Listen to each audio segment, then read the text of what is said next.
Why are you looking at me like that? I am thinking how this chili came to India, geography and its connection to a blundering explorer. What? How can they be related? Well, let's find out.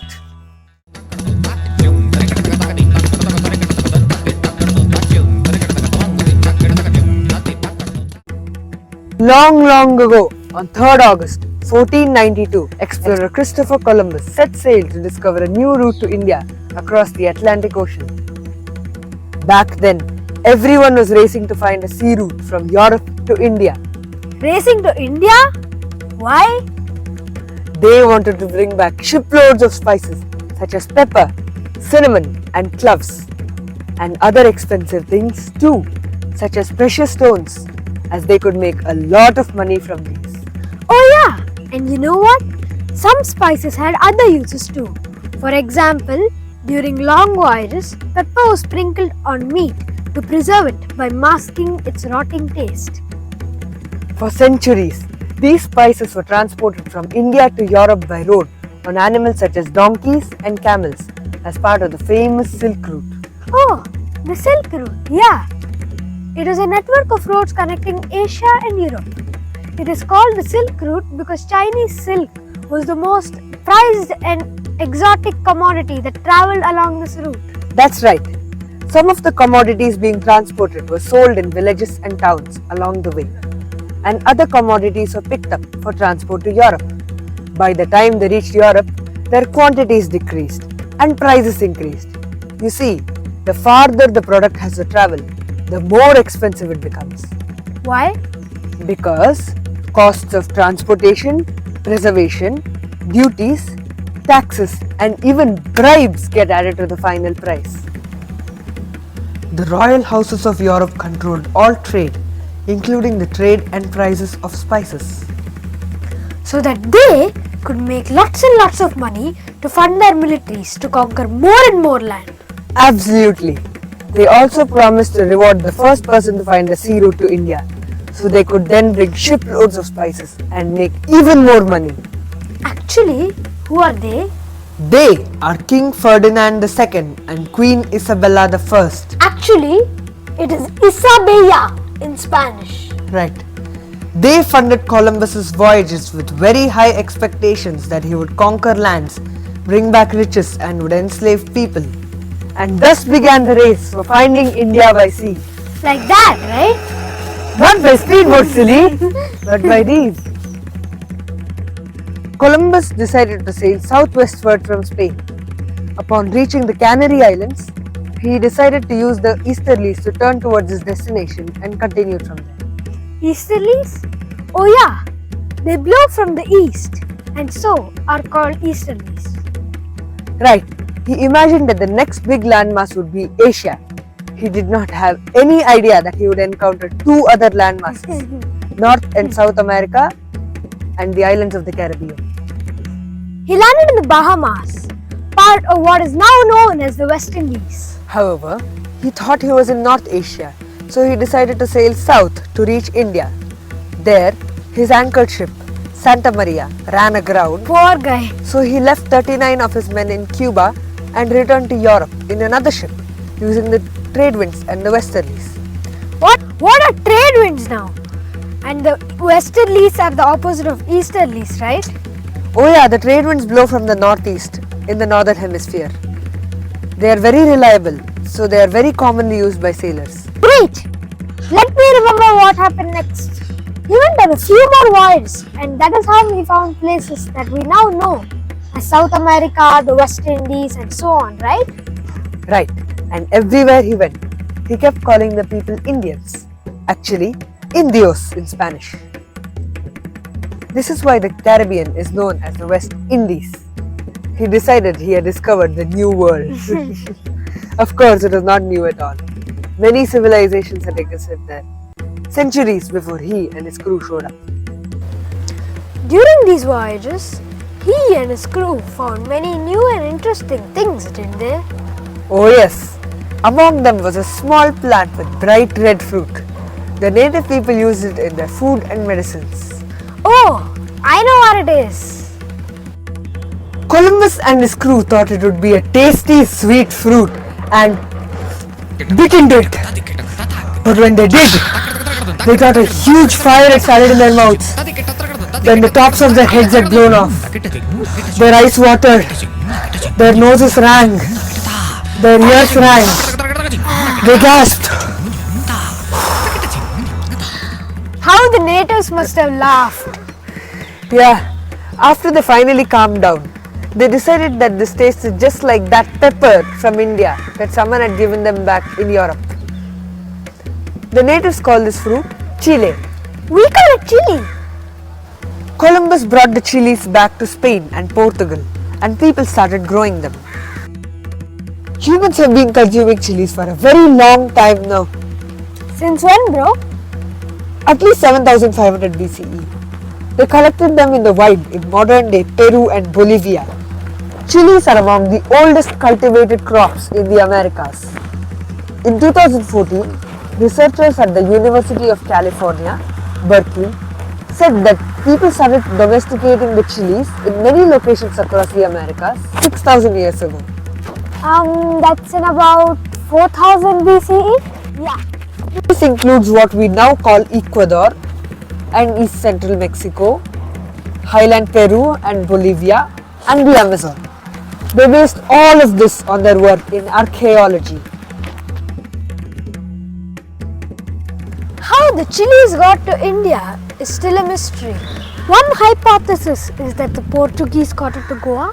Yeah, you see, Vasco da Gama, a Portuguese explorer, had colonized Goa earlier in 1543. He was actually the first one to find a sea route from Europe to India in 1498. Oh! From India, chilies have travelled through Central Asia and Turkey to Hungary, where they became its national spice in the form of paprika. India not only gave the world pepper and so many other spices along with precious gems, it also received many things in return. The chili is among them. And chilies grow best in tropical climates. Such as in Mexico and India. Yeah, they do not thrive in drought or difficult conditions, as they need a lot of nutrients to produce their heat. But it seems to grow in temperate climates too. Oh yeah, you're right. Unlike pepper vines, chilies can also grow in temperate climates. India has been the largest producer of dry red chilies in the world. However, China has been producing the most fresh green chilies. What about in India?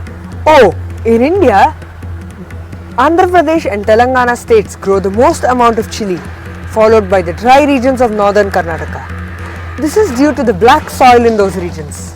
The dry weather is helpful in fruit maturation and ripening. Hence, food in these regions is very hot.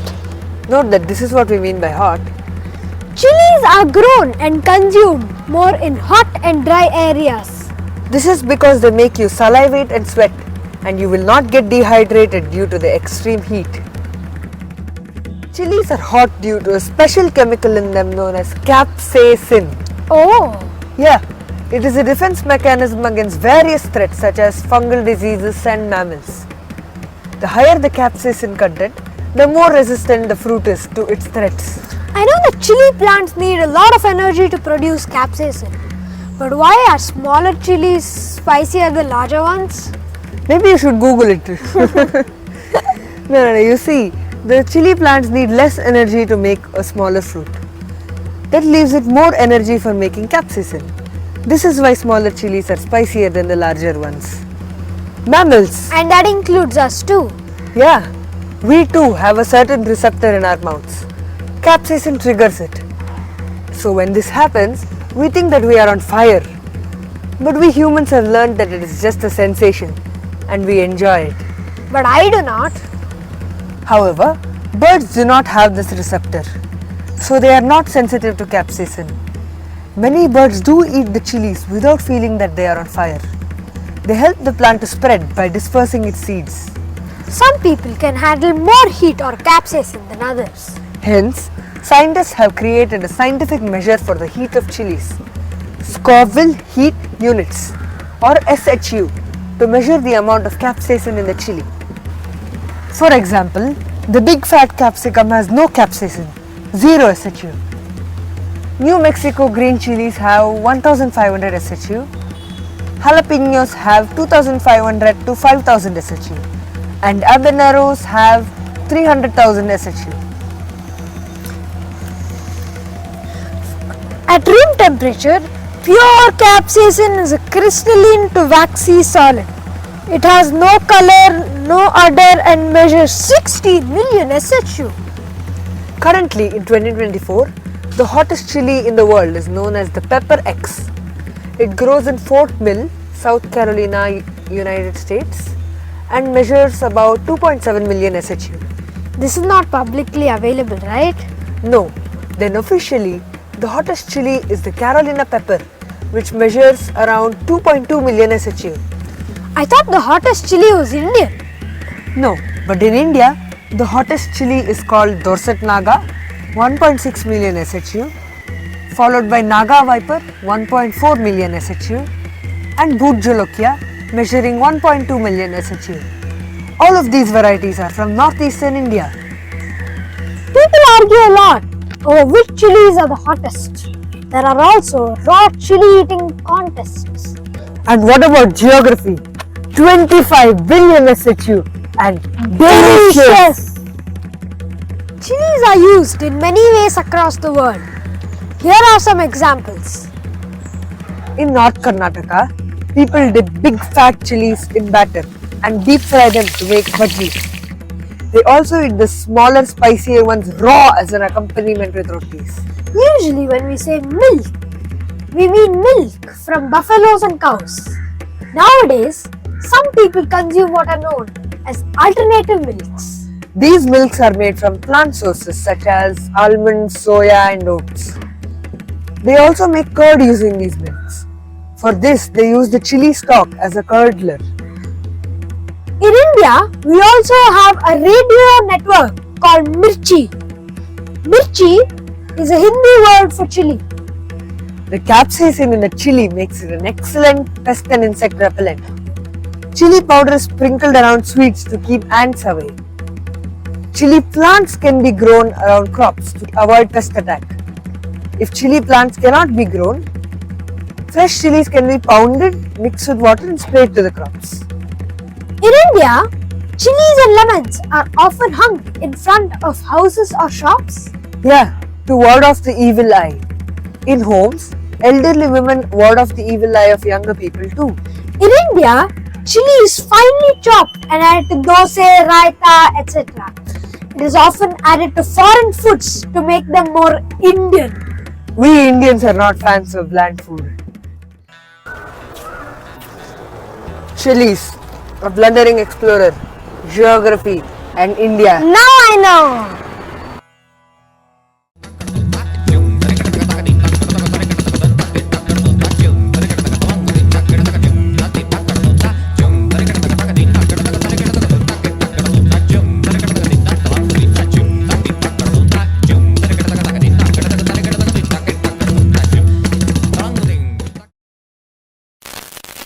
Pepper is sprinkled on meat by preserving it, by masking its rotting taste.